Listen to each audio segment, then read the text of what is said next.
Hi, I'm Jeff Akin, one of the hosts of Babylon 5 for the first time, not a Star Trek podcast.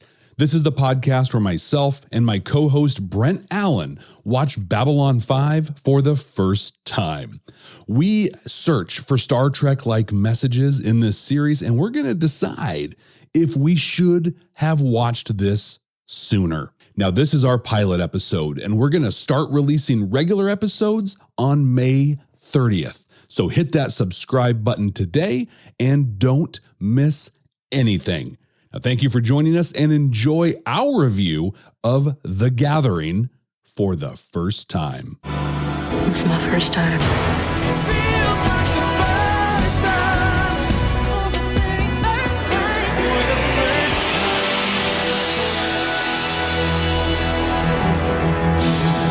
First time. Welcome, everybody. We're so excited to have you here. I'm Jeff Akin, host of the Starfleet Leadership Academy, and I am watching Babylon 5 for the first time. And I am Brent Allen, host of Beam Me Up, a Star Trek podcast, and I am also watching Babylon 5 for the first time. Neither of us have seen this epic show before, and we're going to watch it together and bring you along for the ride. So we've just watched the pilot episode, The Gathering. Brent, why don't you tell us about it? Well, The Gathering first aired February 22nd, 1993. So a long time ago. I always say these shows are products of their time, and this show absolutely is a product of their time, and I'm sure we'll get into some of that a little bit later. It's written by J. Michael Straczynski. I think I'm saying his last name right. He is sometimes known as the Great Maker by the fans because he is the creator of Babylon 5. He's the master architect of the entire thing. But for the sake of this show, we'll just call him JMS because I'm sure we're going to reference him a lot over the course of this podcast. And the show was directed by Richard Compton. Now this episode, and I hesitate to call it an episode, Jeff, because it was the first of what will become 6 Babylon 5 movies. And although this one was definitely the series pilot, it takes place a year before the events of Babylon 5 actually begin. And therefore, it's not actually considered season 1, episode 1, which is very weird to me, but okay.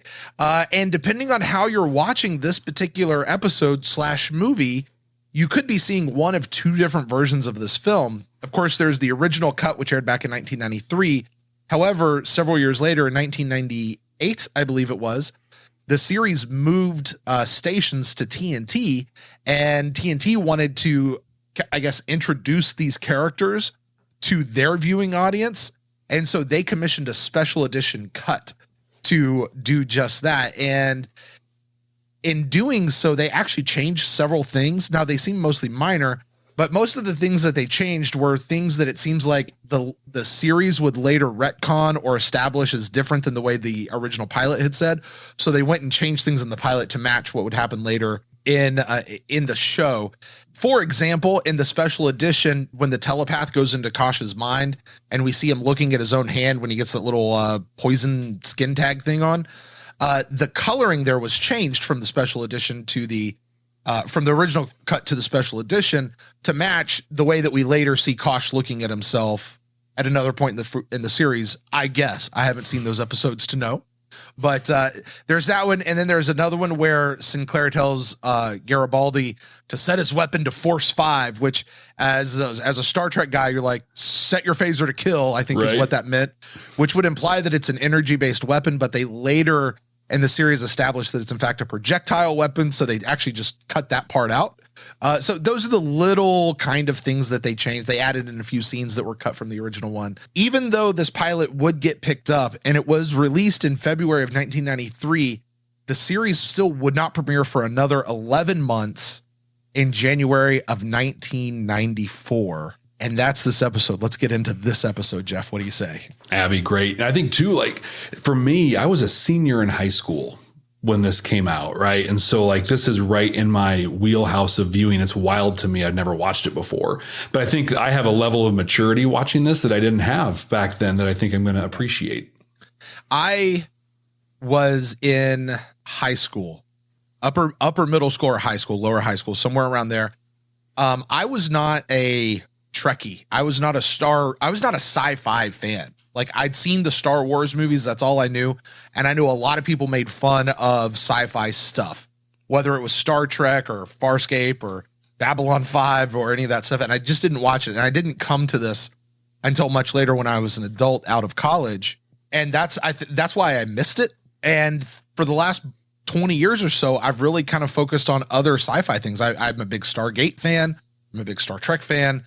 This has just been the one that's escaped me. So I'm excited to go through this now with this view and this lens, especially as a Star Trek podcaster where you examine things so much, of kind of bringing that sort of same examination, not comparing it to Star Trek all the time, but bringing that same sort of, I guess, skill base and critical eye to playing. So I'm really excited here for not Deep Space Nine. Sorry. Look, you almost Babylon. did it. I'm going to make That's those mistakes, be a thing. folks. Yeah. Got to give a bzz. Right. It'll be the drinking game for the show. Every time we make a reference to Trek, you guys got to take a drink out there. Yeah, we don't know what the drinks are yet for Babylon 5. I wonder if we're ever going to figure that out. You know what I mean? No. Yeah. I don't know. Are they in the fancy little weird space glasses and bottles that they have out there? I don't know. The future ones, they're from the future. But this episode is cool because it's got a neat story to it, and that ties everything together. But I think the main thing it does, outside of introducing us to the station of Babylon 5 and whatever, but it walks us through and introduces us to all the characters. Yeah, there's a lot. And I got to tell you, Jeff, when I was first watching the show, I had to watch this. I watched the first 30 minutes of this episode like 4 times because I couldn't figure out who everybody was. Like and this happens when you're introducing a new pilot and a new series to people, of like just trying to keep straight of who everybody is and what their history is. Cause they're all bringing in an established history at this point. So you're trying to figure that out and what that is. So Jeff, why don't we go through the characters and let's kind of just get a recap of who we think the main characters are now. So who do we got, Jeff? Who are the characters that we have? I'll start at the top, right? So, and I think that I'm confused. So it's Jeffrey Sinclair, who is I'm going to guess here, he's commander of the station. He's an Earth representative, and he's the facilitator of the council.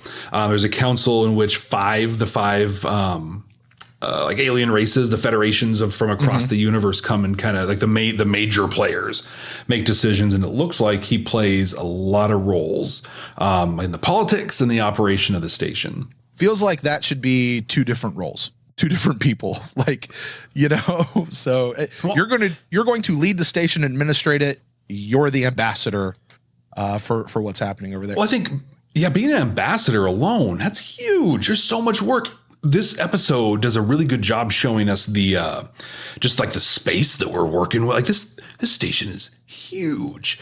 It's massive. They've got like these trams you have to strap in for, like a roller coaster, to go from place to place. So he's got to run all that, keep all the crew. And it seems like within the station, there's different environments. Yeah. Across the station. Like at one point I was like, is there like a forest in the station somewhere? Like, cause you're right. After watching this episode, I have zero idea of how this station is laid out. Yeah. Like I've seen the outside exterior shot and I've seen interior shots, but I don't have any idea of how these things are pieced together. Like I haven't figured it out yet. Yeah, that garden, the forest thing, I don't know if this resonates, but it looks just like when you're on like the Presidium of the Citadel on Mass Effect. It just goes on, and it's really great. I don't know if it's a matte painting or what, but in the background, it goes on forever. And it looks like just this massive forest, or woods thing going on, but they have a Japanese garden in there. And I don't know how you get there. There's some door or whatever, but I think like just the space we're dealing with here is massive, a massive scope. But Sinclair, right from the top, they established this guy as somebody who's willing to get his hands dirty. There's this, I think, kind of awkward scene where a guy's trying to smuggle some drugs onto the station. By the way, that was one of the scenes. That was one of the scenes they added for the special feature. Really? Was not in the original cut. Yeah. Huh. So I have a lot of thoughts on that scene. I'm just going to share 2 of them though. One is like they're trying to bust this guy. Dust apparently is the drug of choice in there. That's how it works, right? It's dust or spice, like in sci-fi. Right. It's one of the 2. But like when they finally whip the drugs out, it's like it's nothing. And I'm just like, wow. they have taken the war on drugs to a whole new level in the 23rd century around here. Like they had snipers ready to take this guy down. I was gonna say, I liked the security guards when he was kind of going through the x-ray machine. They're like, yeah, okay, so he's got that on there. Okay, how are we going to do this? Well, let's not make a big deal out of it. We're going to get him on this, but it's I'm not a police officer, but I wonder if that's like, is that sometimes the conversation cops may have, like if you have two people in a car, like at a traffic stop, like, all right, should we get that guy or not? Yeah, let's go get him. All right, let's be careful about how we do it. Right. They're like, hey, let's pull in 6 other cars for this one. Like, let's make this a big deal, or whatever. Right. It turns into a big deal though on the station. Like they want to they want to play it low, and dude grabs a hostage, and Sinclair just steps in. He's cool, right? He's calm, and he's like, "Look, dude, you're not going to win." And I think what was neat in that is, and I'm glad that they added this. I think it adds a lot. It just shows that this dude's involved in the operation of the facility, and he's super confident. Like he's really good at what he does. Right. He's not on the guy's side. And that's very clear. Like, you're not going to win this, but he's like, hey, listen, you turn this over, you let it go. I'm going to let you go. And he gets the guy to let him go. And as soon as he does, the guards like latch onto him. And then like, he turns immediately into like, by the way, don't you ever come back here again, because I will cut you. Yeah, seriously.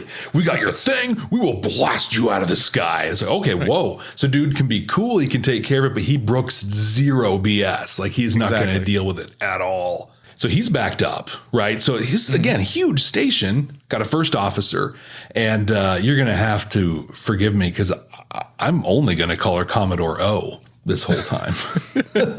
And every time you do, that'll be reason for people to take a drink. Yep. That's out of our butt right there. Yep. There it is. Right. Takashima, played by, I should have gotten her name. I don't have her name, but she does go on to play Commodore O in Star Trek Picard. Well, I think what's fascinating too is this is really soon after Karate Kid 2. And I think a lot of people don't connect those dots. Commodore O was Lieutenant Commander Takashima, who was as a Kumiko in Kumiko. Yeah. Kimiko. Yeah. She was Daniel-san's love interest in Karate Kid 2. Yeah. She was, and we see her again in Cobra Kai, which is great. But for me personally, not because of her Star Trek run, but because of the Karate Kid stuff and all the other great stuff that she's been involved in. I was just like, I am excited that we've got this actor on the show in there. But I think with her, like clearly she is the boots on the ground dealing with like the ships coming in, the schedule, the crew being where they're supposed to be. She's day-to-day operations. Yeah. And honestly, for her role, that's what you should be, right? Like you're the person who's actually in charge of running the station and the day-to-day stuff. So, and boy, she does it. And she's confident. When she's telling those guys later in the episode, like, get the recorder going before they blow us out, like, get it to me now. And I'm like, tell them what's what. Like, there's no timidity with her in this at all. And I enjoy her character. I look forward to seeing her. And again, we're not trying to compare all the things, but her counterpart in Deep Space Nine would be Kira Nerys. And Kira Nerys is a grown, confident, strong lady. But Takashima doesn't seem to have the anger problems that Kira had and the baggage that Kira, which rightly so. I don't think Takashima, she doesn't come from however many years of occupation and that history either. But it's nice to not have somebody be just angry and pissed off all the time, but also still be fully confident and fully fleshed out and able to lead the station. Yeah.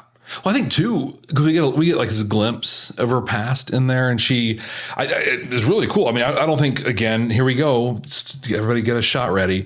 But it's not Star Trek. And you and I, a big part of what we do is, like you said, we dive into Star Trek. We pull the lessons, the messages, the things that are in there. Right. And Babylon 5 will do some of that in there, but it's not really the point of it. But they tackle this really great thing that we encounter at work all the time. Takashima was assigned to a command out of the academy where she was treated like garbage. And it was basically a good old boys club, and you basically bribed the captain, to get a thing. She refused to play ball. And it was Sinclair that came in and changed things for her. But there's a point in this episode where she talks about like, it's been a long time since I've broken the rules. And, and I'm due because she goes for it. But I think what's cool about her, and we see it just like you were talking about, like she is a by the book person who takes her job super, super seriously. And and I think there's a scene too where she encounters one of the ambassadors who's all up in her stuff. And we'll talk about this ambassador here in a little bit, but not a friendly guy. And she doesn't, because this is what the rules say. Your ship's not following the rules. We're done. Like, that's it. There's no more conversation. She's great. And then rounding out crew on Babylon 5, I think, well, no, not round. We got a couple more here, actually. Yeah, we got two more. And three, actually, I think. I want to say my favorite for last. So we'll get to the Doctor last. There's spoiler alert. I love that guy. Okay. But Garibaldi runs security. So talk about Garibaldi. I will forever call him Gibraldi. I promise you I will, and not intentionally. Because that's the name that I want to say for whatever reason. Mike Garofalo. Oh yeah. In sports, I always want to call him Mike Garofalo. Totally. Yep. You know what I mean? But it's Garofalo. Like that, I feel is the same thing here with Garibaldi. Like no, it's Gibraldi. Like that's how it should. That's how we have a pizza place down not far from us called Garibaldi's, and so like this is supernatural for me. It was supernatural. This is very natural for me. There you go. Yeah, it's supernaturally good pizza. It's that good. Yeah, but I mean Garibaldi, Garibaldi, he was just sort of a guy, very competent, very able to do his job. I didn't feel like he had a lot of color to his character, and I'm sure we'll get more of him as the series goes on, and that will change. But out of this first pilot episode, like he was just sort of the guy doing the thing that the other people needed to have happen to move the plot forward. So I'm excited to see him going forward, but I didn't get a ton out of him. There's nothing that makes me like him, but I also don't dislike him either. He's just a guy to me right now. So I liked him, and it was little things with him, because you're right. For the most part, like he's errand boy. I'm gonna go grab this ambassador who's out on the casino floor. I'm gonna do this investigation thing. But I think like there was like little salt and pepper that he used throughout, where he just made these little comments. Like there's this little bit of foreshadowing where he and Sinclair are on a transport, and Sinclair's like, "You're doing a great job, man. I sure wouldn't want to be on the other side, investigation for you." And he's like, "Yeah. Me either. I'll get you." And then at the end, when he's like, "Hey, sorry about all that. Hope it doesn't cost me my Christmas bonus." Like, I feel like he's cop guy, he's security guy doing his job, being great. But I just like the little bits, like the salt and pepper of personality that he's had so far. There was a little bit, I don't know if you caught it, but the senator who I have some thoughts there. There's a senator who apparently calls all the shots or whatever, but he questions Sinclair choosing Garibaldi as his security guy. I don't know if you caught that. I did not catch that at all. Yeah, I didn't catch that at all. Yeah, I think I caught it on the second time I watched it. His thing is just like, yep, he's been a short timer on every command. He's basically almost what you said. He's nothing special, and I don't think this was a good choice. But I don't know. I like the way they introduced him, mostly because the theme I think we're going to have as we're talking about all these members of the crew, just super competent in what he does. And so then kind of to the side of the crew, because remember I told you I'm saving my favorite for last on the crew, Lita Alexander, who's a Psy-Corps person, a telepath. This was fascinating to me. And honestly, I have a lot more questions than anything after her involvement in this. It's an interesting thing as a Star Trek person coming over to watch this lady, because we're so used to a person like Deanna Troi. But this was much more than what we're used to with Deanna, for sure. Yeah. Like she's probing into somebody's mind. Now, granted, we do get the mind melds and stuff like that in Star Trek, but like this is like Jean Grey level, like telepath, but very controlled. Yeah. And very moralistic about the way that she uses it. And unlike, say, like a Queenie Goldstein from the Fantastic Beasts series, who doesn't seem to be able to control when she's hearing people's thoughts, like this person can really turn it off and turn it on. One thing I thought was really interesting, and I'm not sure if this is what they were implying or if this is something that I just put into it, but it seems like her abilities as a telepath are not natural, but learned. You know, I don't know if I got that. There's definitely a learning thing because there's the like Psychor Academy or something like that. Yeah, I think that's what I'm talking about. It felt like, oh, anybody could sign up to go do this. It just takes a really long time to learn how to do this, and it's really tough. Well, and I wonder too, because there's a scene with one of the ambassadors. It's a great scene. It's awesome. I think it might be one of my favorite scenes where this dude's like, "Hey, our race doesn't have telepaths." And that's a huge oversight. So here's the deal. I'm going to pay you a bunch of money for us to mate. And we can either do that by grabbing some of your DNA and we'll make a replicant, or we can mate traditionally. Would you like to be conscious or unconscious during the mating? Well, I like how he started. Yeah, we could just grab some of your DNA and we could do a clone. But because it's going to take a bunch of extra resources, it's not going to be worth as much. Yeah. But I'll pay you full price if we just go mating. Yeah, we just go do this thing. But yeah, I wonder if that's a thing where like some races have the building blocks or whatever of a telepath and humans are one and they can just sign up for Psychor or how that works. But I mean, they made it really clear, like there are a ton of rules and stuff in here. Like they did, I thought, a really good job introducing her when she came on. And Sinclair is like, yep, you got to keep your log on this. Nothing of this, like just really drawn boundaries around her. I have a hope for something with her though. Yeah. And I don't know that it's ever going to come to pass, but it really bothers me when you have a character in a show that completely goes against what they're supposed to do. Their moral ethics, as she does in this episode. And then it never gets mentioned again. They just get away with it.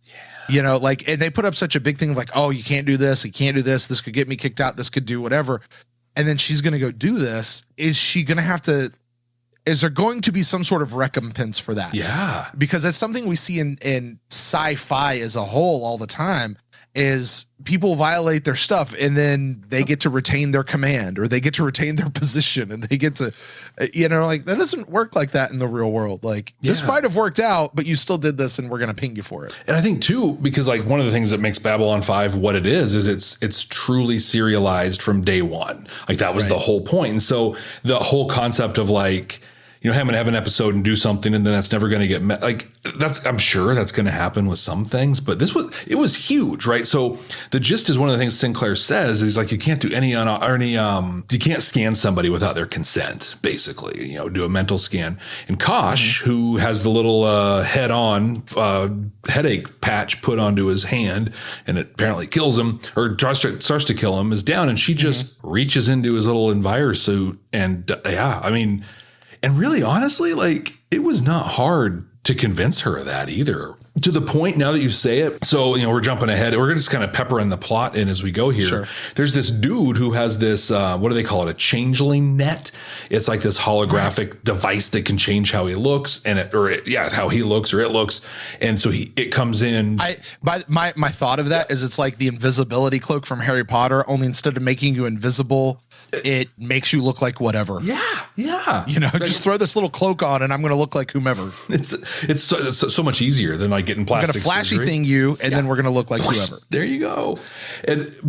So he comes in looking like Lita Alexander at one point and goes to kill the Vorlon ambassador. And it was to a point where she turned so easily to just do this thing that I didn't think, like I was just thinking, wow, she is really tough for this Psychor person taking people out left and right.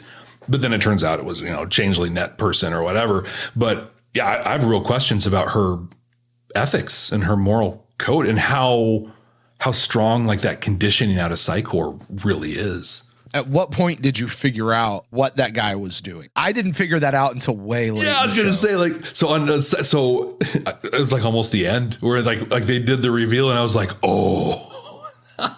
But when I watched it the second time, the minute, like there's a point where Del Varner, who's just random, like civilian guy on the they keep showing in weird ways. John Fleck, the Suliban from Enterprise. Yeah, so good. Yeah. Perfect. And so obvious when you see it. I know. I'm going to not be, folks, I'm sorry. I'm going to not be able to call guest actors out that I know have been in, and it won't just be Star Trek folks, because it'll also do it with Stargate and other genre stuff.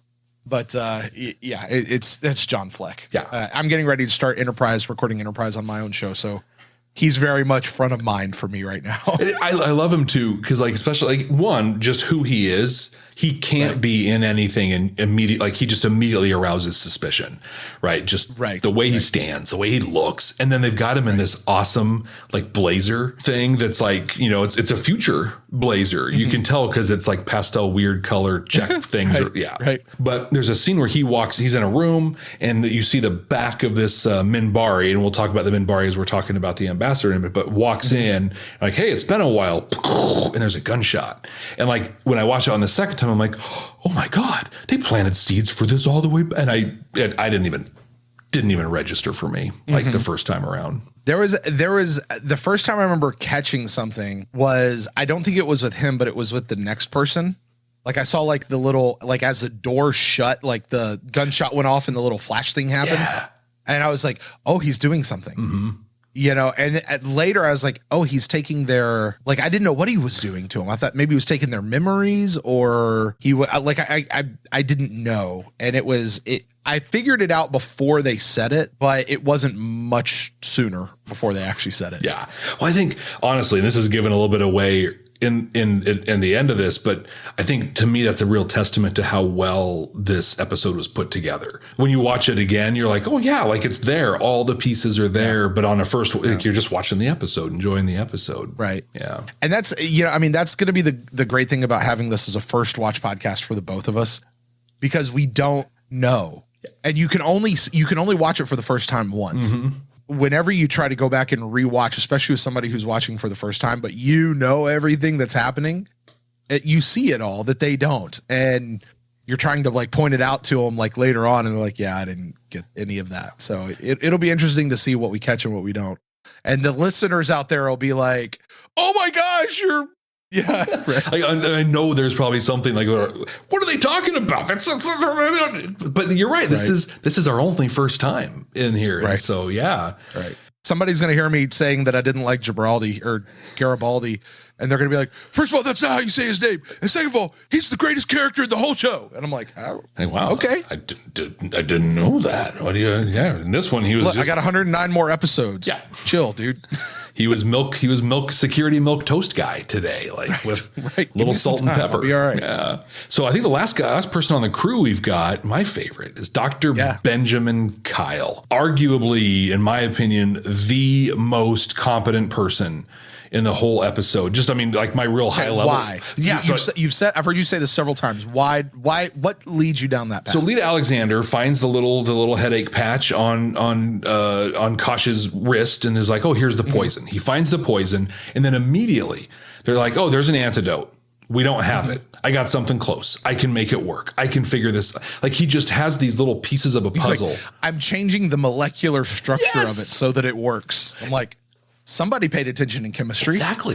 And then he's like, I can have it all done in 7 hours. And Sinclair's like, well, didn't you say he only has 10 hours left? He's like, yeah, I got plenty of time. Like, what's the big deal? I got this. That's a 3-hour buffer window. Yeah, seriously. He's experienced. He's been around the block. I don't remember his rank. He's a doctor, chief doctor on here. So he's got to be high up. But there's a scene with him and Takashima where he's like, I want to get that Psychor lady to like scan this dude, but it's unethical. It's borderline illegal. It's all this stuff. But like, if we're going to solve this problem, this is what we got to do. And he kind of figured out a way to like, be like, this is wrong, but here's also how it's right and how we can do it in a kind of right way. And it's the thing that like literally saves Kosh. Well, not just Kosh, but it also saves Sinclair, and it saves, everybody, really. The peace. I'm going to assume it saves the peace of the universe. Well, there's that awesome scene at the end. Well, I say awesome because it's cool, but also wow on the CGI effects. But the Vorlon ships are coming. They're ready for war. And I mean, they got a whole like little mini armada out there, weapons hot, ready to blast the whole station. Yeah, Dr. Kyle did what it took, and he did it perfect. I mean, just nailed it. That's an interesting take. It gives me a new appreciation to go back, I think, and watch him as we go forward. I kind of felt like him a bit like I felt about Garibaldi. Like, he's a doctor and he's doing what doctors do, outside of quoting the Hippocratic Oath. But the one thing I did note, kind of talking about the Hippocratic Oath, is there is the part where Sinclair and I forget who else was around, but Dr. Kyle was there. And they're like, okay, you've got to go make this guy live. Crack open a suit. And like, you can't do that because no one's allowed to do that. And he's like, yeah, but we have to do it or else bad stuff's going to happen.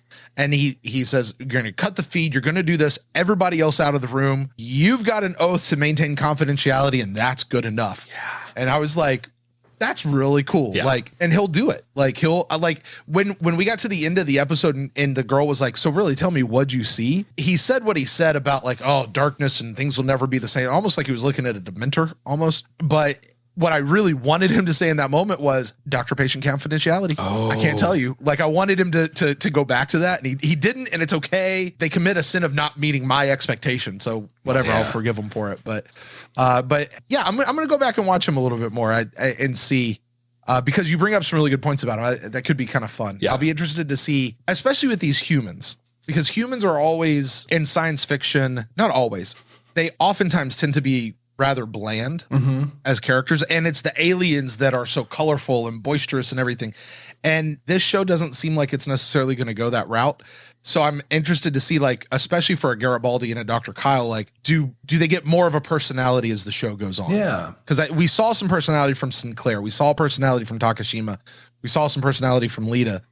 I'm interested to see these two guys, if they also, where that personality develops. So let's talk some aliens. Yeah. Speaking of aliens, let's do it. So trying to keep all these characters straight, because this is, well, I mean, it's not any more than what we normally deal with on our own shows. So it's, you just got to figure out which ones. That was the thing watching the show, is because I didn't know who to pay attention to. Like, they're talking to the senator. Well, do I need to know who he is? Should I pay attention to that? Or they're talking to, all of a sudden he goes in, he talks to this dude with really weird hair. Like, is he a guy that I need to talk to? Okay, he's getting a lot of screen time. Maybe I should pay attention to him. It even starts with like a fake where Sinclair walks onto the floor and some guy's like trying to pick up an alien, and he's like, hey, you've never met one of these before. They eat you after they mate, in kind of a thing. So yeah, I mean, that was such a great message. And I just want to, because you're talking about it right now, let's dive into it. As a Star Trek podcaster, as you mentioned, we often go in for the morals and the meanings. And in Star Trek, where, it's all very like the hope of humanity, and we've gotten past all of this. And he says this line like, what are you, some sort of a bigot? Yeah. And I was like, whoa, I didn't know we were going that way over here. And he's like, no, I'm not. They just eat you when they're done. Yeah, I'm trying to save you, bro. Like, I'm throwing you a lifeline here. I was like, I kind of got faked out, I think, on the way, like, of what Babylon 5 was going to be. Like, I got excited for a second. I was like, oh, but then that's really funny. Yeah. The way they went with that. Like, no, I'm not a bigot. Just, I don't want you to die, dude. Yeah, like, I care. That's what I do. We have these rules for a reason, and don't die. Alien Ambassador 1. We talked about Londo. Let's say he's the dude with the hair. I kept having this, you ever watching a show or a movie and like you see a character and you're like, I know that. I recognize this. Who is that? And it drives you crazy while you're watching. I had that experience with Londo. Really? And it was his voice. That voice he's just sort of putting on as he's going out there.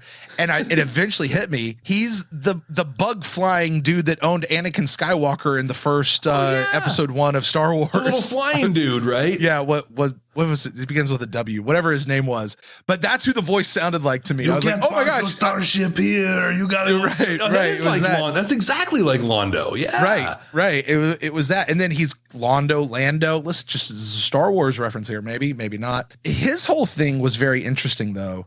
And this sort of what we gather. I think this is the history of the character. Apparently they're Centauri, and they were big badasses at some point. And as a part of that, the Narn, who's one of the other ambassadors, were slaves to these guys. Apparently there's a big war. The Narn have since come out of slavery, and the Centauri have dwindled. I think he said at some point we're only 12 planets. Yeah, something like that. Like, that's it. We're 12 planets and we're feeble. And he gets talked into basically selling his vote. And he's like, I'm just here to grovel, to make friends with these people. Like, these guys seem to have once been big deals and have now really been brought very, very, very low. I think that's what I got about him and his people. Yeah, because I think, well, he had a monologue, or I don't know if it was a dialogue. Garibaldi was there with him, but so good. To me, it was one of the high points of the episode where he's telling that story. You know, we were everywhere. We were the most powerful thing. And he's like, now we've become a tourist attraction.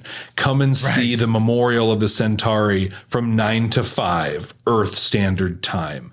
Like just everything he said in the lines, it was just like, here's somebody who was on top and now is just like, and it sounds like Londo experienced some of like, you know, I mean, he's old enough that he was probably part of that heyday. And now it's just like, oh, now I'm the joke, you know, now I'm the history lesson. It's as if you have an old Roman senator still hanging around way past Roman times. Let me tell you something, kid. Back in my day, things were great. And well, actually, he even like that's the end of the episode. He's out and he's like, "We did this, and there was this big battle." He's talking to Garibaldi, and Garibaldi's like, "Yeah, whatever, old man. Good for you. Yeah, that's great." right.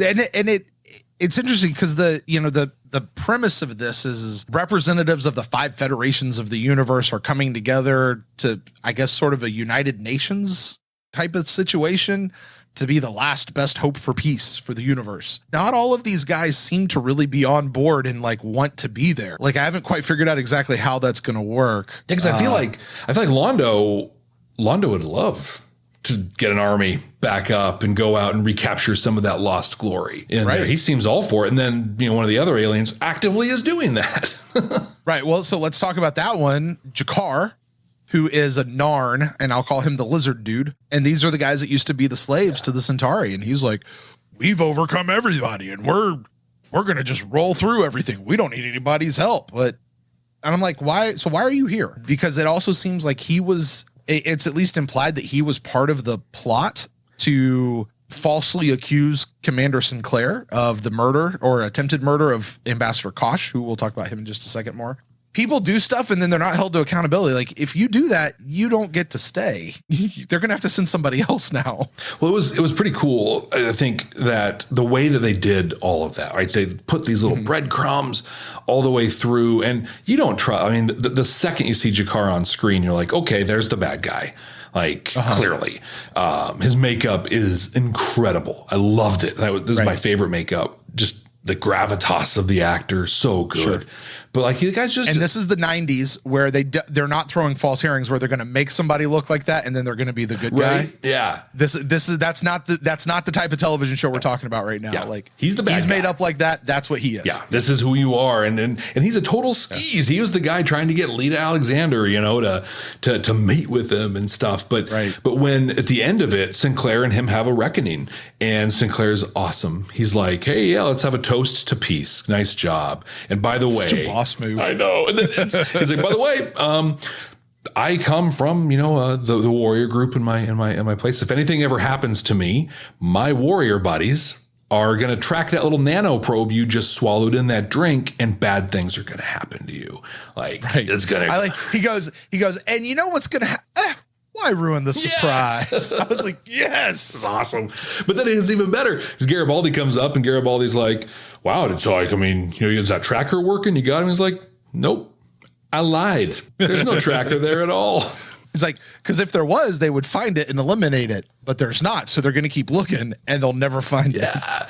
But I think that's some of that accountability. And I'm hoping that like pops up in some way or somehow that like you are clearly a warmonger, dude, and you're not going to get away with it. So how is he, again, that's where I go back to, but how is he an ambassador to this United Nations where this is the last best hope for peace? Like, I really hope they explore that idea because it's such a cool line. And I know that I've seen in the fandom that like, there's another podcast out there that I think is inactive at this point, but they call them like the last best podcast or something like that. You know, that seems to be such a carefully structured line that's going to be like a thing going forward. So I want to see how this is a part of that and how that comes to be. Let's talk about another one. So there's 5 ambassadors. Just to be clear, Sinclair is the Earth ambassador.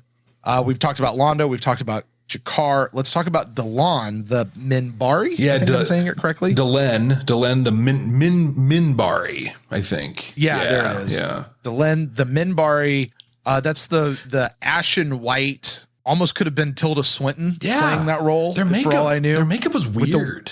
Weird head thing going on, which again, I think they changed that for the series. Kind of like Odo's makeup changed. Like they'll change all that. But this was an interesting character that, frankly, the big reveal at the end that the real assassin is a Minbari, I thought was her. Oh, like really? It wasn't until later that they're like, wait, she's back.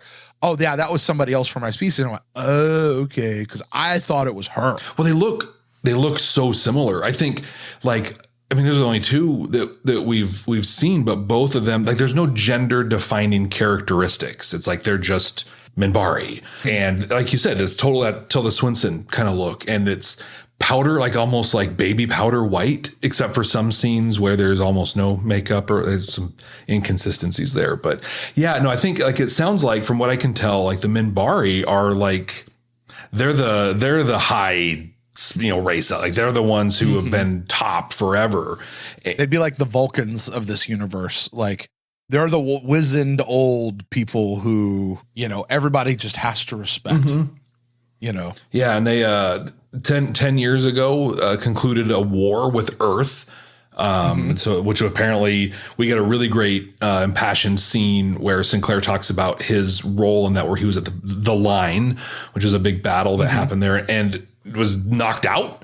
And 24 hours later, he came to, and the war was over, and right on the cusp of winning. And there's a lot of weird, innuendo, right, between Delenn and Sinclair. Innuendo in the sense of like the Minbari, Delenn obviously knows something that Sinclair doesn't, and the Earth people don't. Like there's something there. Well, we're told they were winning the war, winning the world. They got to once. I mean, it was. I think the line they said was one more stroke of the sword and you were done. Yeah, and you decided to pull back and surrender or give up. Yeah. Why? And they're like, that's our business. Don't ask us. And then later when they kind of get pushed on that, Delenn says to him, he asked her, like, do you know? And her response was, I've told you what is best for you to know. Like, she didn't answer the question. So definitely there's something there to kind of jump segments a little bit. That I think is what we're going to find out over the course of the series. And I think that's like the assassin just had that one line. What was it? There's a hole in your mind in there. And and that was kind of the thing that I think that got Delenn, just like she goes total like Enterprise Vulcan on that. Like, you know what you need to know. Stop asking questions. Right. That's Oh yeah. That's just that's just an insult in our world. Yeah. No, it's not. No, it's not. You know something here. I think one thing, and like Londo's got some pretty cool, interesting hair, makeup, and whatever. Seems very comfortable in it. Like he's moving very naturally. It's good. Same with Jakar on there. Delenn's the one though, and like I talked about the inconsistency, but there's just a weird. And I don't know. Maybe it's part of being a Minbari. I don't know. But there's just like a weirdness to her movements. I read as just being uncomfortable. Like the actor was uncomfortable in there. I don't know. I really want to like Delenn, but there's something about the makeup, the portrayal that I've just find really off-putting. And maybe that's like you said, they changed some of the makeup coming up, and maybe that takes care of that. Maybe that's just part of the arc of the character. Maybe as we go through the show, start here and we'll get. I can hear people right now screaming at their phones and their radios, like, "No, this happens!" And you're so wrong. Just right. And Jeff and I are like, I don't know. Maybe seems like the makeup's weird. I don't know what's. All right. So the final ambassador then is actually kind of the MacGuffin of the whole show. Kosh, who's the Vorlon ambassador. This guy, he comes in. We're not allowed to see what he really looks like. They have a suit on, which to me was very reminiscent of the aliens from Independence Day. Totally. So like cracking it open. And then it almost looked like a Doctor Who kind of alien. Like it was that, like it all sort of just mixed in a little bit to me. They go in, but he's the one, like, we didn't get a whole lot out of Kosh. Yeah. Like he appears, they drop him within like 30 seconds. They kept saying under a minute. It was more like 30 seconds. And then we see him at the very end. I hope he talks. Like, I hope he just doesn't have like this weird buzzy thing moving in his mouth. I hope we actually get a voice for him. I hate going back to the Star Trek thing, but when they cracked it open, I mean, he looked Medusan, which is, for Zero from Star Trek Prodigy, and then that one off thing from a TOS episode a long time ago that almost nobody has seen. Well, no, yeah, or remembers. Like, yeah. it's such a deep cut. It's such a deep cut. But it is. That's such a great point because, like, I think it's Takashima who says that the last human who saw a Vorlon turned to stone. It's the mid 90s. Are we still? We're seriously? Because I like the way that the Medusans do it in Star Trek, where like they fry your brain, kind of. You can't comprehend, kind of a thing. So, but clearly, Dr. Kyle did not turn to stone. But he did say, you know, we referenced this earlier. He's like, things are bad for me. I'm not going to see things the same anymore whatsoever. So, and I'd be interested to see how that affects him going forward. Yeah. You know, but there's Kosh. So we'll see him. He's the guy who gets poisoned. So that's our characters. I think that's our main characters. So. There's going to be a couple others I think that come and go, but is that the DVD cover that we're talking about? Is this group of like 7 or 8 characters here? It's a lot of people, right? But I also think that like it's a huge station. There's a lot happening, and we've seen in other sci-fi, you can make it work, you know, with a lot of people on there. And it's 9 people. And like, I wonder if the show's going forward, like we know that it's a serialized show. Mm-hmm. Every episode is like a chapter in a greater story. So it's not standalone episodic television. But what we usually see when you have a cast this size is certain episodes tend to focus on one character over another. Mm-hmm. And I wonder if we'll get that going forward, where we actually dive into the characters and learn about them as we go forward, or does it really stick to this just it's about the plot and these are just the characters who happen to live in this world? Yeah, or something. Yeah, I mean, all we can do is guess, right? But, you know, I mean, the way... Well, we can also watch. Well, hey, let's do that. Find out. I think it's a good idea. Yeah, let's try that. But I think, like, knowing what TV was, you know, there in the mid-90s and stuff. And I think I'd read that JMS was pitching his show in the late 80s. Like, this isn't a new idea for him. And he was working on the show for about a decade before it ever came to fruition. Yeah. All right, Jeff. Well, let me ask you then. We've kind of walked through all of these pieces. Just what are your overall thoughts on this episode, kicking off this brand new series that we're going to dive into? I kind of gave it away, you know, at the beginning. I think this was such a well crafted TV movie on stuff. It told a story really well. I had to remind myself when it came out a couple of times. The pacing's pretty slow in some areas, but it came out in 93. This was what TV looked, you know, was. The effects in this are almost unforgivable. Like, oh my gosh, they're so not good. But it came out in 93. I'm going to give some credit. Like, they went full CGI in 93. I think that was brave. Trek at this time was still using models for most of their stuff. Well, do you know, were they actually full CGI, or did this get upgraded to CGI when TNT ordered the special edition? I don't know. And maybe it was actually models, because I do know they redid the special effects when they did the special edition. So I don't know. Maybe somebody out there listening can let us know. If they updated it to this, then the person who made that call should be fired, like post retroactively. It's a bad call. Right. It doesn't look good. But like, if I were to sum this up, this episode, I would say JMS had his script. They said, go ahead, run, make the pilot. And they said, yeah, this is going to cost us $600,000 to make this thing. And they're like, cool, here's $50, make it happen. Right. And he did. You know, I think this is that maturity thing I was talking about earlier, where if I watched this even like 5-10 years ago, I would have been turned off. The lighting wasn't super great. The effects weren't great. There's just the inconsistencies in makeup. There's this weird thing where, like, the people who aren't main characters but are crew are basically wearing white button-up shirts with this like 5 patch on them. It just it looks like they work at a you know, Five Guys Burgers or something like that. I am 100% sure. I'm very confident as we move into the rest of the series that they get funding or whatever. I feel that this did everything it needed to do. I feel like we have a pretty good handle on who these people are, on the galactic universe, you know, kind of that we're dealing with. I really enjoyed this episode. I am with you, having come to the end of it. I really enjoyed this episode. But as I said, I honestly, on a very first watch, I struggled through so much of this episode. Yeah. I really did. I can understand where somebody of today's age or even somebody who's maybe just 10 years younger than I am, looking back on this show the way that I look back on the original series of Star Trek, which just looks bad. It looks campy. The way they made TV back then is not the way that I'm used to TV being made, and I can't take it. Like, you know, as a Star Trek guy, I really don't enjoy watching TOS because it's so far out of my element.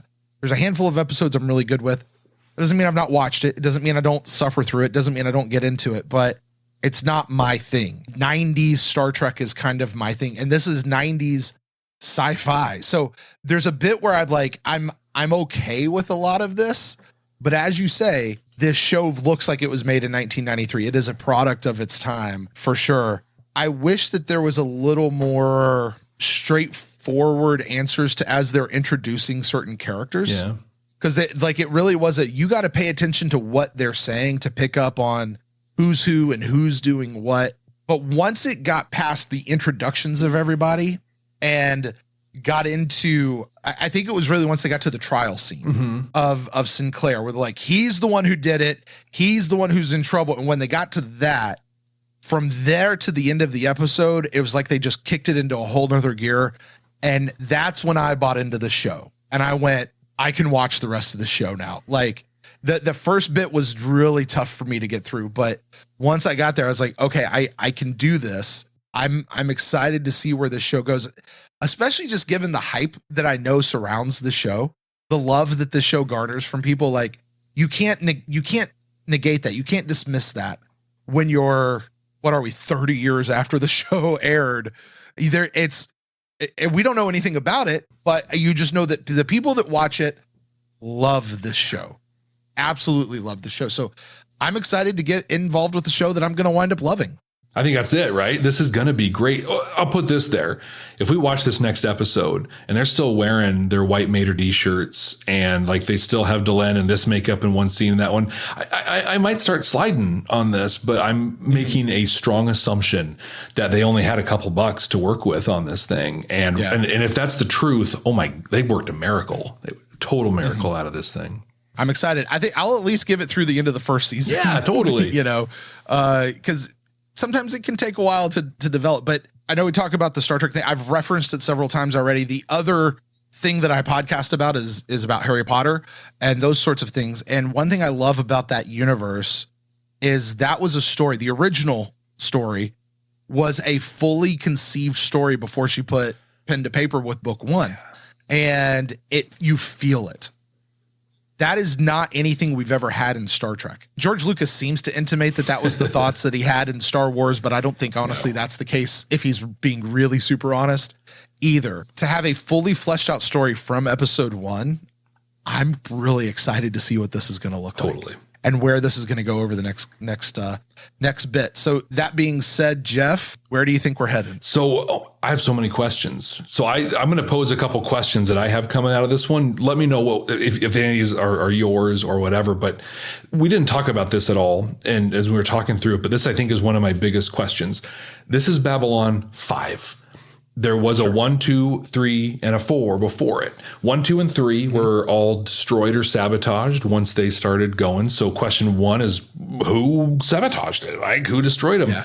But Babylon 4 just disappeared without a trace within a day of going live, and no one knows what happened to it. So that's that's one arc I'm really looking forward to is what happened to Babylon 4. Do we get the idea that all of these stations were located in the same place and we just rebuilt on top of the same location? Or was this a series of stations in various parts around and this just happened to be the fifth one that was out there? That's a good question.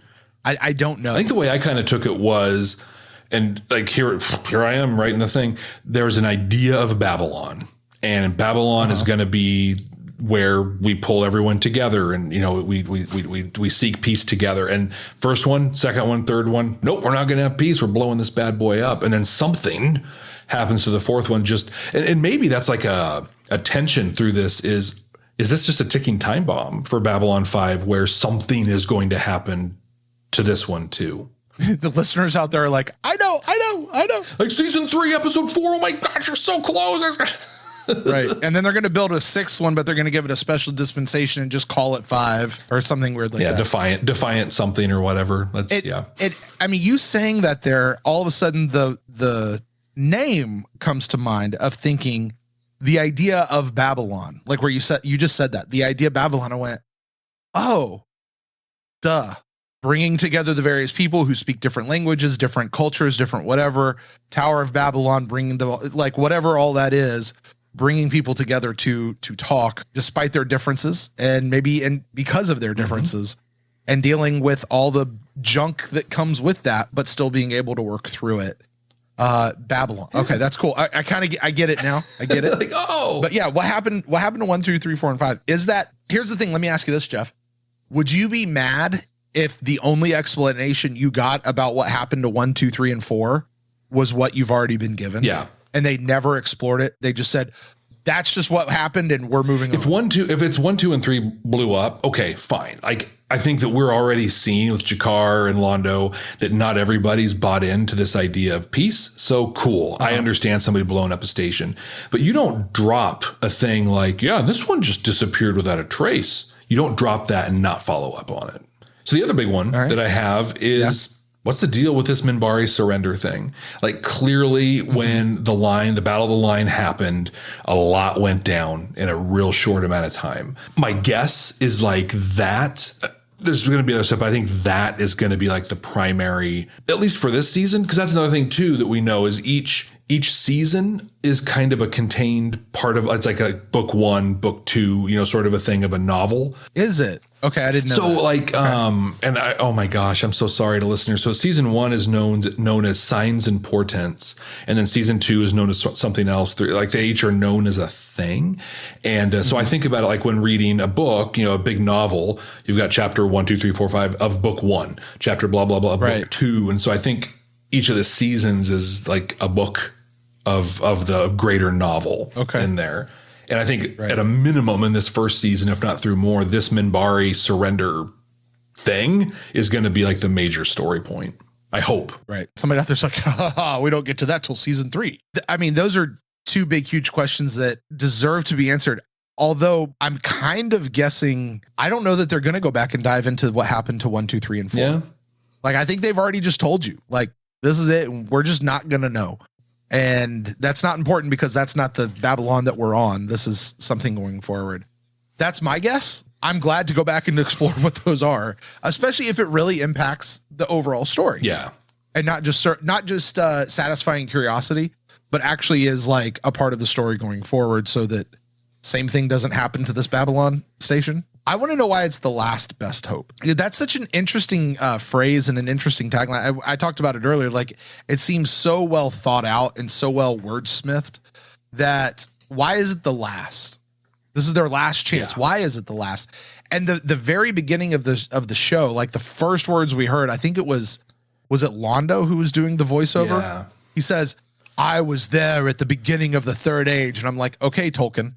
Chill out. It's like it's almost Battlestar Galactica. Like it's the whole the classic, the original one, like how it opens. Yeah. The beginning of the age of man, the 12 colonies. I'm kind of interested to see where this is going to go. And like I really have no clue what we're in for with this show. Like, I've heard that it's a lot about the political intrigue and that kind of stuff, but also it's going somewhere. And because typically you're going, okay, 22 episodes a season, 24. It's really hard to do 26 really good episodes a season. You're about a third of your season's going to be like, we could have passed that one through a few more times. You're going to get a man of the people. You're going to get a Sub Rosa, in there. Right. Right. I know the next episode picks up a year later, and that's where the story really begins. So this isn't really even the story. This is the prequel. I hope Sinclair grows on me more because I agree with everything that we've said. Like, he's super confident, he's super competent, he's in it, and he still seems like a stranger to me right now. Okay, yeah. I liked Cisco, I liked Jack O'Neill, I like my commanders, I don't think I like this guy just yet. I talked about Garibaldi having some salt and pepper in there, and I think they tried to give a little salt and pepper to Sinclair, but he was pretty wooden through a lot of it. Like there's a line where he's like, "We don't know anything about the Vorlon. We don't know about their social hierarchy. Heck, we don't even know how far they go on the first date." It's like, yeah, it's a funny line. I feel like you just read it off of a cue card. It absolutely felt that way to me. And I'm like, that feels like a line that should have been like way later in the show. You know, like, we're not there with you yet, man. I'm not there with you yet. Like, whoa, where's HR? Hey, hello. Right. And like, I wonder the people who've watched this before, they're like, yeah, we know what you're talking about. Trust me, it gets, but like, I hope there's people doing that right now. Like, just wait, you'll be fine. Like I'm imagining that people are out there saying that. Yeah. So, well, we got our next one. And I think you made a really great point. It happens a year from now. And so I think a lot of the, I don't know, just stuff we're going to have a reintroduction in this next episode. And that one is called Midnight on the Firing Line. And Brent, we talked about this before. We're not reading the the summaries or the synopses of these ahead of time because we're trying to we want to be. I'm not reading the little blurb on Netflix or HBO Max. I think we're watching on HBO Max. Yeah, it's totally watching on the network. You know, hey, what's this next episode gonna be? So I know what it's called, and that's what I got. Right. I can't wait to get into it, Jeff. So with that. Thanks for joining us, everybody. Hey, welcome to the ride. We like to think of this podcast as the blind leading the blind through Babylon 5. So thanks for joining us. Next time, we're going to be back, Jeff Akin, Brent Allen, with Midnight on the Firing Line. We'll see you next time. Bye, guys. It's my first time.